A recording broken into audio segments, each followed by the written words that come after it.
The wound was in his chest. The knife hit his heart. Does that make me a boule for saying that? It's the truth, right? Absolutely. The jury heard that evidence. They heard that Austin was unarmed. Does that make me a raccoon for saying that? That's the truth. Y'all don't want me, you want me to lie? Y'all want me to say that it was Austin's knife. I know, that's what you want me to say. It was Austin's knife, and Carmelo disarmed him and took his knife. And but for that, right, Austin would have stabbed it. That's what I can lie. I can make up some tall tales if you want me to. Some aliens came from outer space and pushed the multiverse Carmelo into him and took over his brain. I can lie. If that makes you feel better, I can tell you all the lies you want to hear.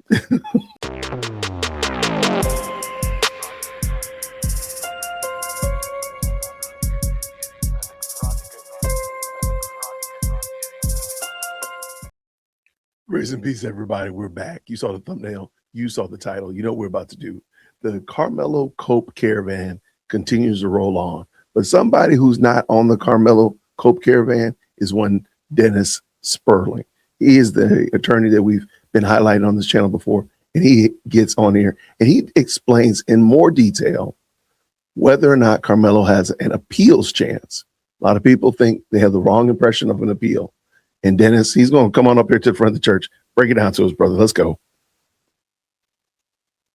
Carmelo, he has issues. His appellate court lawyers can raise. They can talk about Batson. They can talk about a jury charge. They can talk about legal sufficiency. They can talk about improper witness opinions. They can talk about the judge possibly rushing the jury. There was some internet rumor that he told the jury, if y'all don't hurry up and come up with a verdict, I'm gonna put all y'all in a hotel. They can talk about prosecutorial misconduct. They can talk about ineffective assistance to counsel. They can talk about punishment, mitigation. But people need to understand something. Having an appellate issues is not the same thing as having a winning appellate issue. You understand the difference? Having an appellate issue that gives you a good faith based grounds to appeal does not mean that that is a winning appellate issue. Okay? Does that make sense? Break it down to us. There's a difference. That's the hard truth. Every one of these issues is difficult. Legal sufficiency is hard because the appellate court views the evidence and the light most favorable to the verdict. In other words, judicial economy says we want to keep this verdict intact. Y'all went through all this trouble to get a trial and get a jury, and you got it, and we don't want to disturb it. So we're going to look at this verdict in the light most favorable to the jury. That means the court gives the jury every reasonable inference that supports the conviction. Carmelo admitted to stabbing Austin Metcalf. Does that make me a sellout for saying that? Come on. The wound was in his chest. The knife hit his heart. Does that make me a boule for saying that? It's the truth, right? Absolutely. The jury heard that evidence. They heard that Austin was unarmed. Does that make me a raccoon for saying that? That's the truth. Y'all don't want me, you want me to lie? Y'all want me to say that it was Austin's knife. I know, that's what you want me to say. It was Austin's knife, and Carmelo disarmed him and took his knife. And but for that, right, Austin would have stabbed it. That's what I can lie. I can make up some tall tales if you want me to. Some aliens came from outer space and pushed the multiverse Carmelo into him and took over his brain. I can lie. If that makes you feel better, I can tell you all the lies you want to hear. Is that what you want to hear? No, I don't want no lies. That's like the lawyer said, oh man, you got a great case. We're going to get you off. All you need to do is just give us $100,000 down payment and we'll help you beat this shoplifting charge. Is that what you want? I'm just asking questions. I'm just asking questions. Huh? Is that what you want? I can lie to you. I'll make you feel good. You want me to feel good? I'll make you feel good. It won't be the truth. It won't be true. And you'll be very disappointed when the truth comes out. At least now you can get prepared. What about the multiverse, though? Come on, man. That's one of the issues. Batson is another one. Right? Self-defense. I mean, what are you going to do? Again, as I say, Batson, you got to show that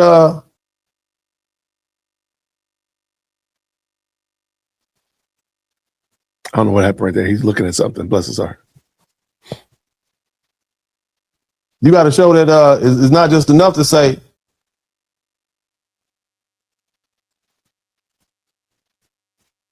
It's not just enough to say we got all a white jury or they struck all the black jurors. They have to deal with the state's race neutral explanation. Shout out to 99 Problems. They have to show those explanations were fake. Mm-hmm. And on appeal, the trial judge gets deference. In other words, we're going to believe him unless you show us why we shouldn't. Absolute evidence to show us why we shouldn't. So again, Batson is the best argument. And it sounds powerful to the public, but it's a record-heavy, fact-specific fight. That evidence might not be in there. Then there's this jury charge issue.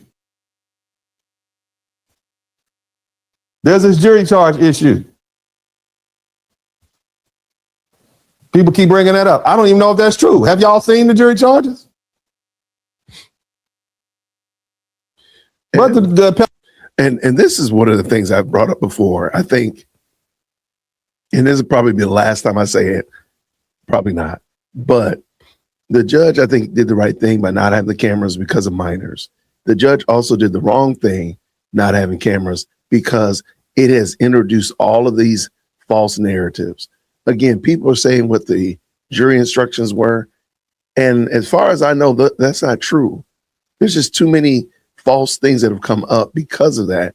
I think we could have mitigated, even if they didn't have the cameras on, even if they just broadcast the audio, that would have fixed a lot of this.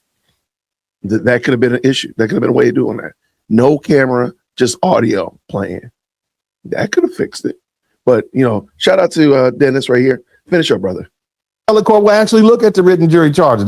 Did somebody mistake the law? I don't think that's probably going to be hard to prove.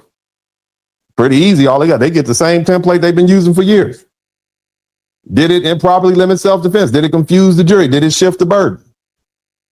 Did the defense object? If the charge was legally correct, this issue goes nowhere fast. If the charge was wrong, but nobody objected, the standard gets much harder. A jury charge is just a piece of paper. It's like 20 pieces of paper with all the law, and the judge reads it into the record. He typically goes over it and over again, him and the law clerks. They'll give a copy to defense counsel and the prosecutors, and they'll look at it and make sure it's accurate. I don't know. Improper witness opinion testimony. I understand that they asked all these lay witnesses whether or not they thought it was self-defense or not. So they might say, well, that's improper witness opinion, that they're not allowed to give expert testimony.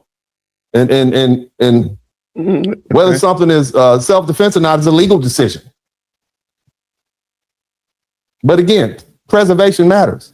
Did the defense object each and every time? Did the judge rule? Did the testimony actually affect the verdict? Shout out to Big J.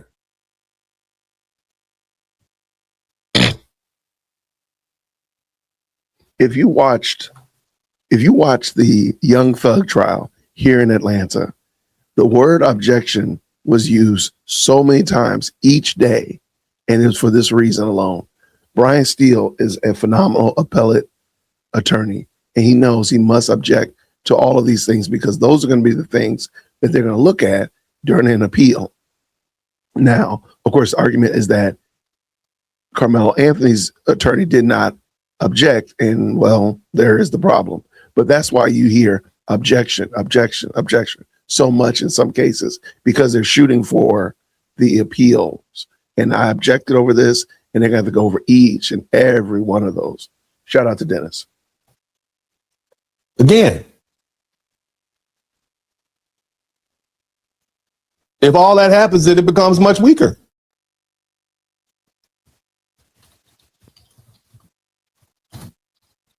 On appeal. Judicial coercion. That's another issue people keep raising up. If the judge pressured the jury to hurry up, because remember, this trial lasted 4 days. That was quick. I think they deliberated for about 4 hours. And there's some rumor that the judge told them, well, yeah, if y'all don't hurry up and come up with this ruling, you're going to stay in the hotel tonight. I've heard and in that regard, did the judge pressured the jury to hurry up? That could matter, but the exact words matter. A judge can talk about scheduling. A judge can discuss logistics. A judge can tell jurors what happens next. And that's called sequestering, by the way. Right. A judge can tell jurors what happens next. A judge can't do it. He can't pressure them to hurry up and reach a verdict. Not like that. So unless the record shows real coercion, not just discomfort or inconvenience, this issue is not going to go far either. And what about prosecutorial misconduct? I don't know. That's what you're saying. They may not, people may not like the prosecutor's tone. They may not like arguments. They may think the state was unfair, but that doesn't automatically equal reversal for misconduct or reversible misconduct. The defense actually has to object, ask for an instruction, and sometimes move for mistrial. If they didn't, the issue gets way more likely than not. And even if there was misconduct, the appellate court still asks whether that even would affect the trial. Because you got a dead body, a murder weapon, dozens of eyewitnesses, and a confession. So did that really affect the trial? Did that affect the evidence? That's what they're saying. Ineffective assistance counsel, I talked about that. It may be an issue people yell about most. I heard y'all on the internet. You don't win ineffective assistance counsel by saying the lawyer looked bad on the internet. You have to prove deficient performance and prejudice. You have to show the lawyer's work fell below constitutional standards, and the outcome probably would have been different. That's a brutal standard. I think also the reason people don't like Carmelo Anthony's attorney is because Carmelo lost. But they don't seem to realize that Carmelo was cooked from the word go. There wasn't anything. There was no attorney that would have gotten him off of that. As Dennis just outlined, you had a dead body, you had the weapon, you had the confession, you had eyewitnesses. None of that's going to change. It didn't matter who your attorney was. And a lot of these people's issue with Carmelo's counsel is just the fact that he lost. That's it. There's not a real issue. It's just, I'm mad that he lost. All right, let's finish up. Brutal standard. Brutal standard. And because the trial record usually doesn't explain why lawyers made certain decisions, ineffective assistance to counsel often fits better in a habeas corpus non-direct appeal. Look, even the punishment is also hard. 35 years sounds like a lot, but murder carries a wide punishment range in Texas. So the sentence itself is not automatically illegal or reversible. Right. The better punishment argument would have to be about improper evidence, bad punishment instructions, or lack of mitigation or ineffective assistance. Again, it depends on the record. So the big picture is this. None of these issues are easy. Not one of them. Okay? None of them. Not one.